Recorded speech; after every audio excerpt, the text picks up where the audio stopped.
Pessoal, dando início a mais um programa Contrato Social Podcast, hoje na edição especial em que estamos aqui com o nosso amigo Felipe. Felipe, seja muito bem-vindo ao nosso programa e eu sei que hoje você vai conduzir os trabalhos do nosso programa. É isso aí. Bom, Thomas, primeiro, bom dia, boa tarde, boa noite, né? Independente do horário que as pessoas estiverem assistindo. Para quem não sabe, eu ajudo na produção do podcast. E aí a gente teve a ideia de fazer uma retrospectiva, né? Mas não só sobre o podcast, mas também sobre todo o seu universo. Porque às vezes as pessoas veem o senhor aqui entrevistando várias pessoas, dando espaço para as pessoas. E é importante também a gente dar espaço para você, o nosso host. Então hoje vai ser um pouco invertido a brincadeira. E aí eu vou começar pelo começo. Da onde surgiu fazer a ideia do podcast Contrato Social, que já estamos indo para 90 episódios, Thomas? Felipe, aqui eu tenho que dizer, fazer um disclosure, abrir, dizendo que foi uma conversa, inclusive, com o nosso amigo Paulo Matias. Paulo Matias me convidou, falou, Thomas, por que você não pensa em criar um podcast? E aí eu até falei para ele, mas você vai estar junto, Paulo? A gente vai ter esse bate-papo, eu, você e de repente uma terceira pessoa para a gente falar de temas relevantes. Ele falou, mas quais seriam os temas que você gostaria de falar? Eu falei para ele, Paulo, acho que a gente tem que fazer um programa pensando em temas de cidades inteligentes, cidades sustentáveis, em que a gente pudesse também trazer figuras da área do direito, onde é a minha área da advocacia, figuras da área acadêmica, secretários de governo, secretários de governo municipal. Então foi começando nesse bate-papo aqui que a gente fez e iniciou, e eu posso dizer que temos um feedback positivo do nosso podcast. O que você achou ao longo desse um ano, Felipe, dos programas e dos conteúdos? Olha, Thomas, eu gostei muito primeiro da proposta. Eu acho que a gente acertou primeiro no nome, né? Porque quando a gente fala em contrato social, qualquer negociação ou qualquer relacionamento é um contrato estabelecido. Então é um podcast que pode ser nichado ou não, e o senhor não deixou nichado. Apesar de ser um podcast referência para o mundo da advocacia, o senhor conseguiu receber pessoas de espectros diferentes e também grandes autoridades, como, por exemplo, o atual vice-presidente do Brasil, Dr. Geraldo Alckmin, né? Isso mostra a relevância e a importância desse projeto, né? E fazer parte dele, para mim, é muito interessante. Hein, Felipe, falando do nosso vice-presidente, Dr. Geraldo Alckmin, falando dos bastidores aqui, qual que foi nos bastidores? Você quer que eu conte a história, os né? eventos aí, né? Ele quer. Pra gente falar aqui ele gosta, ele é engraçadão, ele quer que eu conte. Não, teve lá. Eu não sou um cara que bato bem na cabeça, né? E aí nós fomos em Brasília gravar, e aí fomos lá no ministério que o Alckmin é o ministro, né? Não só vice-presidente, mas também ministro. E lá estávamos gravando e tal. E para quem não sabe, quando você visita uma autoridade, tem todo um cerimonial, né? Exato. O cerimonial passa o nome para a autoridade, para ela poder falar com a gente do nome certo. E ele errou meu nome. Meu nome é Felipe Andrade e ele me chamou de Felipe Machado. E aí eu sempre meio sem filtro, tá? Eu falei, ô presidente, meu nome não é esse. Não, mas qual é o seu nome? Eu falei, presidente, se o senhor quiser mandar a merda, o senhor pode. O senhor é o vice-presidente. Não tem muito. Aí ele deu risada, ele só virou e falou, você é de comunicação, né? Eu falei, sou. Então, acho que passou desapercebido, mas foi um fato curioso. Pelo menos todo mundo riu, né? Não, e ficou pra história do nosso podcast, então... Mas vamos lá, Thomas. Quem faz as perguntas aqui hoje sou eu, certo? E aí, assim, é muito curioso, porque, assim, de verdade, o que eu vou falar aqui pra mim é referente eu mesmo. Você é um advogado de sucesso, um empresário de sucesso, mas uma coisa que me impressiona na sua vida e carreira é que você tem uma preocupação de fazer entregas ou devoluções, podemos dizer assim, para a sociedade. E a gente vai falar aqui, né, de alguns braços que você tem de organizações, organismos que fazem entregas para a sociedade. Primeiro, da onde veio isso? Por que eu pergunto isso? Porque você poderia simplesmente só tocar os seus negócios, seja na área da advocacia, seja na área do empresariado. Você poderia estar focado só nos seus negócios e na sua família. Da onde veio esse desejo de ir além? Felipe, eu acho que tem que primeiro contar a história do Ibrachina. O Ibrachina, quando a gente foi pensar no Ibrachina, foi criado por muitos professores, inclusive os nossos sócios fundadores são professores da PUC, do Mackenzie, da Universidade de São Paulo. E aí eles falaram, Thomas, você deveria ser o nosso presidente, né? A gente queria fazer um instituto que pudesse trazer as relações Brasil-China.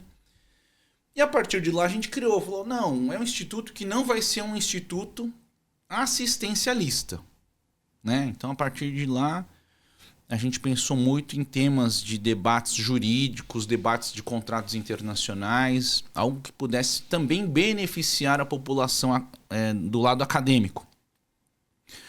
Só que quando você fala de cultura, fala de relações diplomáticas, você fala de paradiplomacia, você está falando de pessoas, de povos.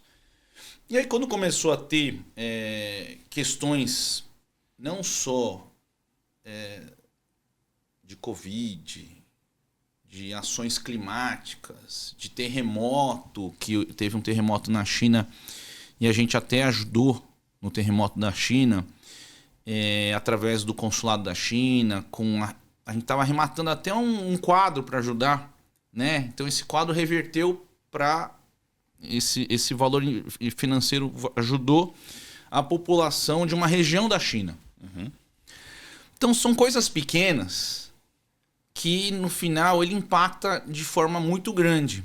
E isso tem um papel relevante de forma muito pessoal para mim. Cito outro exemplo de forma mais prática e mais do nosso dia a dia. O futebol. O nosso projeto do Ibrachina Futebol Clube tem um DNA de um projeto social. Então era eu, o Henrique, jogando bola nos finais de semana num campeonato patrocinado pelo consulado francês. E lá era times de comunidades. Então você tinha a comunidade japonesa, comunidade italiana, comunidade francesa, comunidade chinesa, e a gente criou da comunidade chinesa, Felipe. E a partir de lá, a gente podia trazer 2 meninos fora da comunidade, né?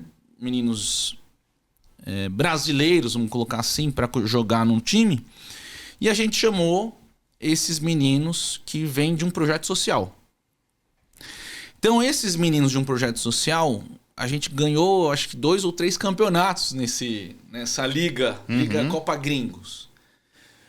E como a gente vem de colégio americano, eu também achava importante a gente ter esse projeto do Ibrachina Futebol Clube como uma plataforma de acesso ao desenvolvimento humano. Então, no começo não era o Ibrachina Futebol Clube, era uma arena Ibrachina.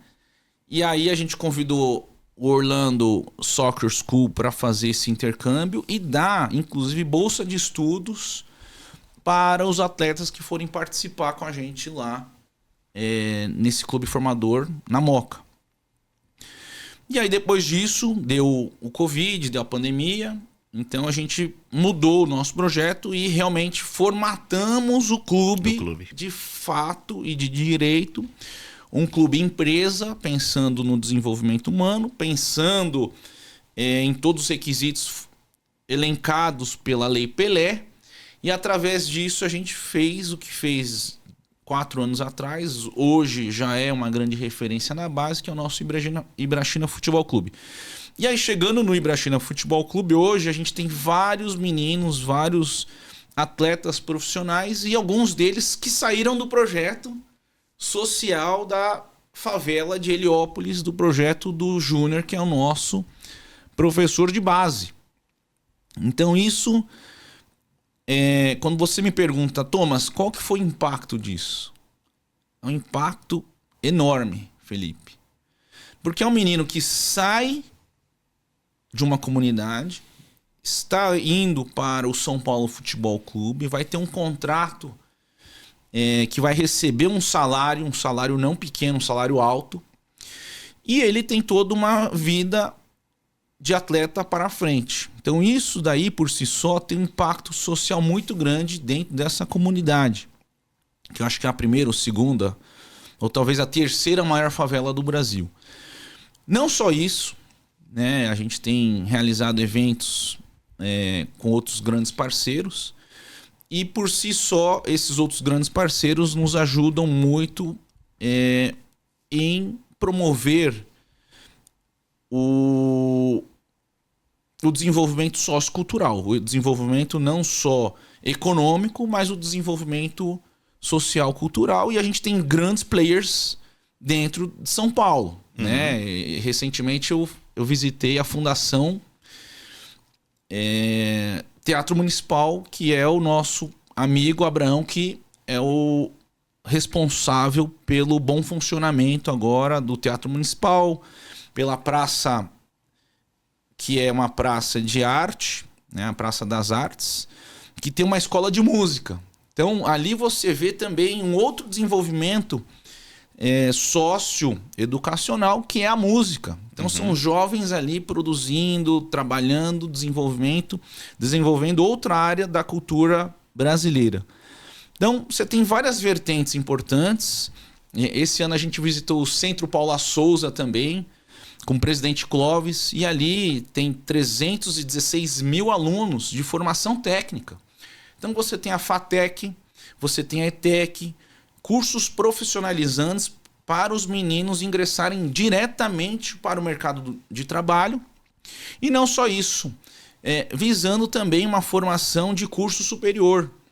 Então, isso é um braço de transformação da educação. E por aí, eu acho que o Brasil e o Estado de São Paulo, muito mais falando do Estado de São Paulo, que tem esse braço do Centro Paula Souza, pode ter realmente uma grande transformação e viabilizando para que essas pessoas estejam no mercado de trabalho muito bem posicionados. Boa.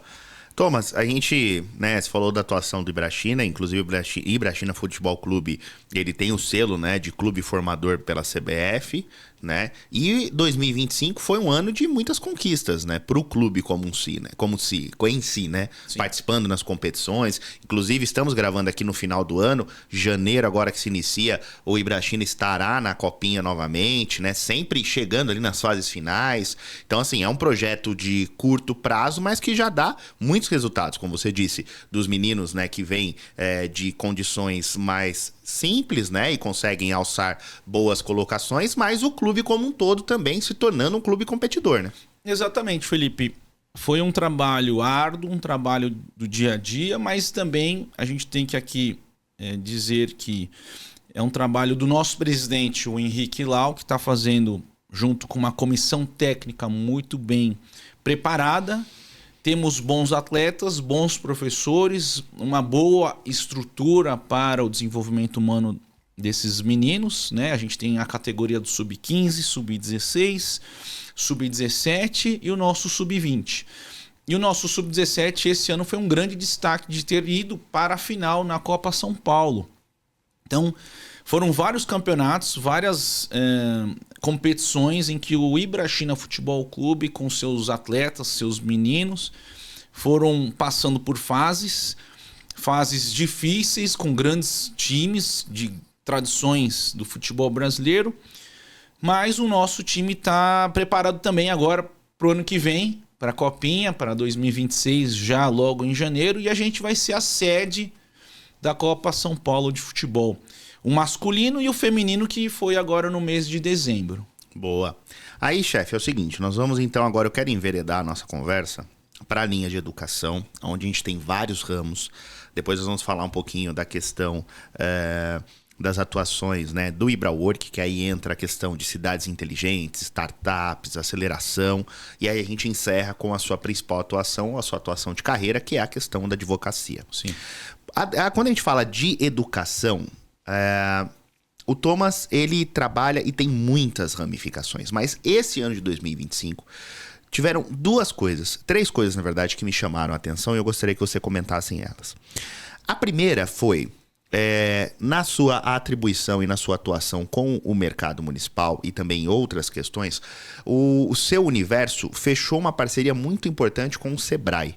O Sebrae, que é uma instituição de ensino para o empreendedor e educação ao empreendedor, quiçá a mais importante do Brasil. E nós sabemos que o Brasil é um país emergente, não funciona e não cresce sem o empreendedorismo. Queria que você comentasse para a gente sobre essa parceria com o Sebrae que se estabeleceu nesse ano. Felipe, essa parceria super importante do Sebrae com a PEC, com o IbraWork, existe uma grande sinergia de fomentar o empreendedorismo brasileiro. E aí a gente tem assinado um convênio de trazer um Sebrae aqui para dentro do hub do IbraWork, que é um hub de inovação, de tecnologia. E a gente sabe que o próprio Sebrae ele vem com uma marca muito forte, né? Ele tem uma feira do empreendedor gigante que traz empresários, traz o setor produtivo de diversas cidades do estado de São Paulo e também do Brasil. Então a nossa ideia é fazer um spin-off do empreendedorismo brasileiro, fazer as conexões internacionais com players estratégicos, isso também tem um papel fundamental do IbraWork, e com isso fazer com que a gente consiga potencializar não só o Sebrae for Startups, que a gente tem um programa agora com startups chinesas também no lado da inovação, e a gente está tentando agora para 2026 fazer uma conexão dessas startups. Então o Guilherme, que é o nosso diretor de tecnologia do IbraWork, ele já trabalhou também no ADESAMPA, da Agência de Desenvolvimento Econômico, e participou com a gente aqui no nosso podcast. Ele já tem desenhado um programa de aceleração e conexão com as startups. E além disso, eu acho que o trabalho vai mais do que isso. Não só o empreendedorismo, mas também o IbraWork tem um braço para analisar questões de ESG, questões de cidades inteligentes, pauta de gestão de resíduos, que é uma pauta super importante. A gente tem uma startup desenvolvendo esse trabalho dentro do nosso hub. Conexões com a Secretaria de Mudanças Climáticas aqui da cidade de São Paulo, com o nosso amigo secretário Naline. Além disso, tivemos esse ano uma reunião super importante com o coronel Osmário, que cuida da limpeza urbana da cidade de São Paulo. Então são temas que estão interligados, né? E a gente fala muito de uma revitalização do centro de São Paulo, de um cuidado que tem os empreendedores por aquele espaço. E aí um tema que a gente tem levantado muito, que é a pauta da segurança pública, né? Então, por um lado, você tem hoje uma Guarda Civil Metropolitana com 7, 8 mil homens, e recentemente foi aprovado a escola e a universidade da Guarda, ou seja, uma formação melhor, uma formação mais completa, e a gente está muito feliz em fazer parte dessa evolução na área da segurança pública da cidade de São Paulo. E por quê? Porque também o nosso instituto, tanto o Ibrachina, com a parceria da editora Deplasto, a livraria Deplasto, conseguimos ajudar na entrega de 3 mil livros. Então, hoje a Guarda tem mais de 4 mil livros, tem uma biblioteca já muito bem formatada, e isso é um requisito para que haja a comprovação para a formação de um curso superior. Então, a gente está lá junto com, inclusive, quem nos comunicou dessa ação foi o deputado Fábio Faria de Sá. Uhum. Então, existe já uma preocupação de parlamentares, uma preocupação com a iniciativa privada, e também a própria Guarda Civil Metropolitana vem dando os seus passos largos no sentido de uma cidade mais segura. E aqui eu quero parabenizar tanto o prefeito Ricardo Nunes, o secretário Orlando Morando, pelo Smart Sampa. A gente viu que o Smart Sampa hoje é um ícone, né? Ele é um motivo também de muito orgulho para a cidade de São Paulo e tem dado muitos resultados positivos na segurança pública aqui na capital. Isso é muito interessante. E aí, Thomas, como eu disse, né, nós estamos gravando esse episódio no final do ano. Final do ano é época de compras. E principalmente para nós, moradores da cidade de São Paulo, a gente não consegue pensar numa questão de compras se não pensar no centro de São Paulo. Sim. Mesmo que muitos de nós talvez nem podemos ir lá. Compramos em shoppings, mas quando pensamos num grande centro de compras, a região central de São Paulo é uma região referência e ainda um grande expoente na questão, principalmente no impacto econômico, né? Não só da cidade, mas também do estado. E aí a gente tem a APEC, Sim. Né? Que é a associação, vou pegar aqui a minha cola para não falar errado o nome da associação, Associação Paulista dos Empreendedores do Circuito das Compras. Inclusive, esse mês, né, a APEC lançou uma edição de uma revista mostrando ali um pouco das suas atribuições. E eu queria que você comentasse com a gente, inclusive... Recebemos aqui, eu acho que o último episódio foi o presidente da APEC, o doutor Ademir. Exatamente. Né? Mas eu gostaria que você, no seu olhar, do seu espectro... Porque, por exemplo, quando eu penso na APEC, eu acho, por exemplo, a APEC ela teve um papel fundamental na ajuda, por exemplo, da questão da gente ter as ruas da Liberdade disponíveis para o cidadão no domingo. Acho que foi um grande acerto. Mas, fora isso, a APEC ela também tem um trabalho direto com o empreendedor, né? No sentido de auxílio, de ajuda, tal, e suporte. Então, eu queria que você desse o seu ponto de vista, primeiro, o porquê da APEC, a importância da APEC e o que você espera da APEC para 2026. Felipe, a APEC ele é importante porque é uma associação que tem uma análise macro de uma região, né? Não é só o bairro do Brás, que tem algumas associações que atuam somente na região do Brás. Ou instituições ou associações que só trabalham na região da 25. Qual que é a diferença desse mercado central de São Paulo comparado com outros lugares do mundo? É que isso tem uma conexão, né? Se a gente pega a 25 é uma coisa, você tem a Liberdade, que também é uma outra coisa. Você tem o Brás, que tem grandes importadores hoje na área de tecidos, de vestuário. Vestuário. Você tem o Pari, que hoje é uma região de atacado. Então, você conhece bem ali também a região do Pari. E tudo isso faz parte de um contexto muito maior, né? Você tem o Bom Retiro também, que faz parte, a Santa Efigênia, que faz parte. Então, quando a gente pensa na PEC, e a PEC tem esse olhar mais macro, é analisar o potencial dessa região como um todo. Evidentemente que temos ações pontuais para dentro do Mercadão, temos ações pontuais para questões de revitalização de praças, de parques, de canteiros ali daquela região central. Mas a PEC, ele vem num movimento maior, que é um movimento analisando o comércio popular da região inteira. E a gente tem um trabalho não só com essas entidades ou esses empresários, mas a gente tenta fazer parcerias estratégicas. Então, uma das nossas pautas para o ano que vem é, inclusive, a PEC junto com o Mercadão, junto com o Centro Paula Souza, pensar em cursos de gastronomia dentro do Mercadão para que estas pessoas que saiam já qualificados para o mercado de trabalho. Então, isso é um papel que a PEC precisa desenvolver junto com os seus empreendedores, Felipe. E isso fortalece o comércio, melhora o atendimento. Uma outra pauta importante é a PEC Sebrae na região da Liberdade. Então a gente tem também uma ideia de parceria no futuro, né, no futuro muito próximo, de se fazer aí uma parceria da faculdade.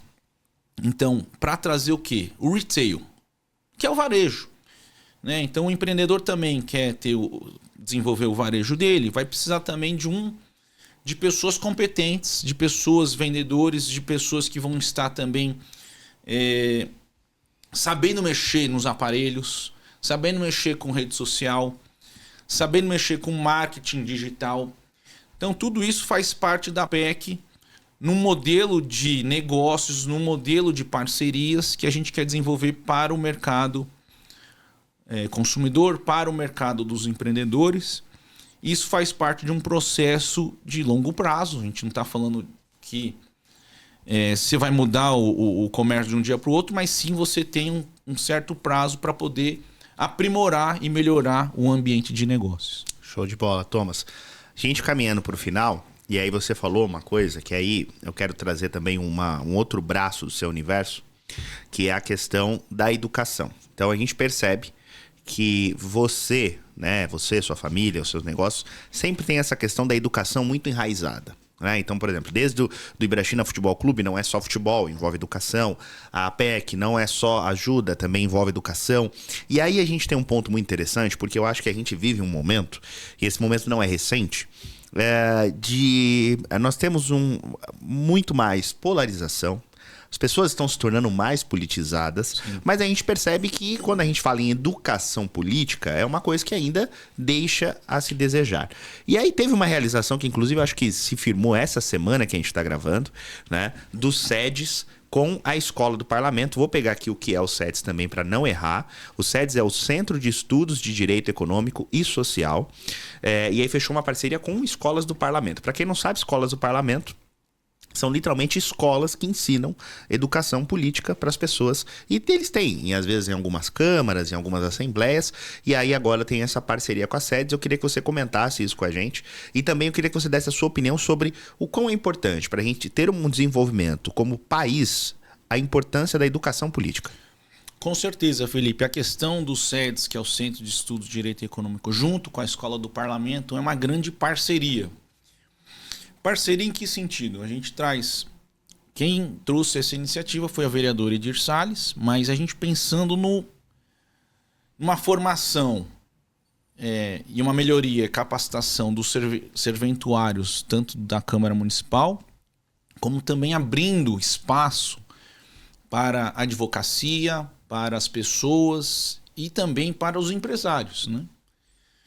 A gente entende que as pautas que a Escola do Parlamento pode levar e trazer para a sociedade são pautas relevantes, pautas importantes para a questão do imobiliário de São Paulo, pautas inclusive de instrumentos jurídicos para viabilizar a revitalização do centro de São Paulo. Então, temas como o plano diretor, temas como a lei do Requalifica, temas como cidades inteligentes, cidades sustentáveis, que existem vários projetos nesse sentido. Então, você trazendo a Escola do Parlamento, que é a escola de referência também do Brasil, junto com o SEDES, que é um centro de estudos de direito econômico, liderado pelo professor João Grandino Rodas, com um corpo técnico que é muito bom, muito capacitado, muitos doutores, professores com mestrado e doutorado. A nossa ideia é fomentar essas informações, que é o conhecimento. A gente está na era agora de uma economia de conhecimento. E você levar o conhecimento para as pontas, para as franjas, para o público que às vezes não tem acesso, eu acho que isso faz total diferença, porque a gente está falando ao mesmo tempo de conhecimento, de inclusão social, inclusão do conhecimento, e faz parte do nosso DNA, do SEDES, e agora o SEDES junto com a Escola do Parlamento. Eu tenho certeza que isso vai fortalecer e vai potencializar o trabalho da educação para a cidade de São Paulo. Muito bom, Thomas. Chega no final. Então a gente vai aqui para a nossa última parte. E aí eu quero trazer para você dois assuntos que são importantes e eles acabam estando correlacionados. Então nós vamos falar sobre a sua atuação na OAB. E eu quero que você fale também para mim, primeiro, a sua atuação na OAB na questão da onde você está inserido. Inclusive vou pegar aqui a minha colinha, porque o Thomas hoje ele é conselheiro estadual da OAB São Paulo. Ele é vice-presidente da Comissão de Assuntos Internacionais no âmbito da Comissão de Direitos e Prerrogativas da OAB. E ele também é vice-presidente da Comissão de Cidades Inteligentes, dentro da Comissão de Infraestrutura, Logística e Desenvolvimento Sustentável, também da OAB São Paulo.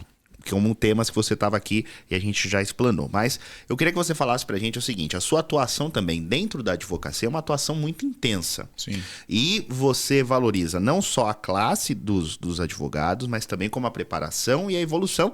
Tanto que, por exemplo, uma coisa, Felipe, particularmente falando, que eu acho sensacional que você faz, são os intercâmbios para a China, que você leva juristas para conhecer, por exemplo, vocês visitaram esse ano a Suprema Corte Chinesa. Sim. Então, isso eu acho muito interessante. Mas eu queria que você falasse um pouquinho das suas atribuições na OAB, o que teve de acerto, o que teve de mérito e o tema, cidades inteligentes. O quanto a gente tem que olhar para isso daqui para o futuro. Porque às vezes ainda parece, na minha opinião, um tema muito distante da maioria de nós. Mas a inteligência artificial parecia ser também um tema muito distante e hoje todo mundo já tem uma inteligência artificial para o seu acesso ou já é guiado por uma inteligência artificial sem perceber. Então, as suas atribuições na OAB e cidades inteligentes, como a OAB está contribuindo e o que você vê pensando nisso no futuro. Felipe, esse projeto da vice-presidência de cidades inteligentes sustentáveis foi uma conversa que eu levei até a OAB. Achei importante o tema, né? Acho que não tinha isso antes. Fica dentro da Comissão Especial de Infraestrutura, que hoje é liderado pelo nosso colega presidente Adriano Maia, que trabalhou no Odebrecht, ele hoje é advogado. E a gente formou lá uma equipe de grandes profissionais, grandes advogados. Temos o Maurício Portugal, que conhece tudo de infraestrutura e concessões na área do Brasil. Tem a Thalita, a doutora Thalita, que está trabalhando na área de tributação, de infraestrutura. Temos também engenheiros como o Frederico Bussinger, que faz parte da nossa comissão. E eu estou na comissão especificamente lidando com o tema de cidades inteligentes e cidades sustentáveis. E quando a gente fala desse tema, a advocacia, a OAB, não pode ficar de fora. E por quê? Porque temos temas de relevância macro, como é a Política Nacional de Cidades Inteligentes, que hoje é um projeto de lei e está na CCJ para ser discutido. Então, a advocacia brasileira não pode estar fora desses temas de debates e de audiências públicas. Então, um dos motivos da gente criar isso também é para a gente dialogar com as cidades pequenas, as cidades médias, as cidades que estão no raio dessas 645 cidades do estado de São Paulo. Mas não só isso. É fazer um intercâmbio de novos insights, novas ideias de outros países. Você tem hoje exemplos de cidades inteligentes como Barcelona, como Xangai, como Tóquio, como inclusive aqui na Colômbia, né, você tem o exemplo de como é que eles melhoraram a segurança pública. Então, todos esses insights de outros países podem fortalecer e melhorar o debate jurídico legislativo, em especial legislativo, mas a gente sabe que a mudança da inovação não começa só com o poder público. Você precisa, eu diria, das 4 hélices, 3 hélices, que é a iniciativa privada, né, as universidades, o poder público e a sociedade civil organizada. Então, eu acho que todo esse papel que precisa ser discutido, e aí eu quero levantar um tema importante, que é também as novas modalidades de licitação, que nem a Europa fez. Né? A Europa agora tem trem-bala, a Europa tem agora uma plataforma digital, mas todo esse processo de contratação foi feito por um modelo chamado diálogo competitivo. E esse modelo de diálogo competitivo faz com que os players, os gestores públicos que não conhecem inovação, chamam todos os players e faz uma negociação, uma rodada de negócios, coloca os objetivos daquela cidade. E a partir de lá você tem um projeto estruturado de cidades inteligentes. Então isso agora muda com o artigo 32 dentro da nossa lei de licitações.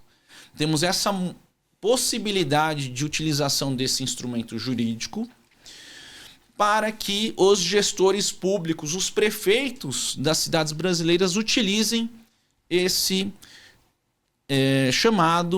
esse instrumento jurídico chamado diálogo competitivo. Então abre-se uma possibilidade de ter essa conversa agora com a rodada de empresários, rodada de stakeholders, players, para que a gente prossiga com o tema de cidades inteligentes no Brasil. Muito bom. Bom, gente, eu acho que é isso, né?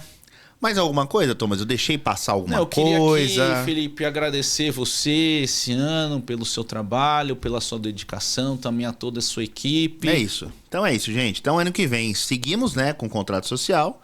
Seguimos com o projeto do Thomas. O Thomas, quando trabalha pouco, trabalha 20 horas por dia.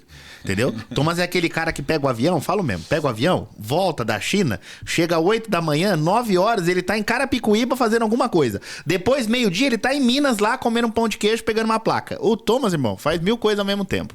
Mas brincadeiras à parte, Thomas, também foi um prazer. Assim, é um prazer fazer parte desse projeto, é um prazer fazer parte do seu universo. Não só eu, mas eu falo em nome do Paulo, falo em nome da Setpoint, em nome do Iago, em nome da Dani. Pra gente é muito prazer, um prazer muito grande ter você como cliente e como amigo. E outra coisa, né, Felipe? Eu acho que levar essa informação, porque cada pessoa que a gente traz aqui nesse podcast, a gente aprende tanto. Eu saio aqui, de um lado, muito feliz por ter aprendido o que a gente tem de novas diretrizes, novas ideias, novos insights. E do outro lado, eu acho que esse relacionamento que a gente faz com os nossos convidados, esse networking muito mais próximo, viabiliza novos projetos também. E a gente vai caminhando junto, né? Então, a partir do momento que a gente traz um secretário, a gente vai ouvindo alguém do mundo jurídico, a gente vai vendo aí os passos e passos cada vez mais sólidos aí para a formação de diretrizes para uma cidade de São Paulo mais forte.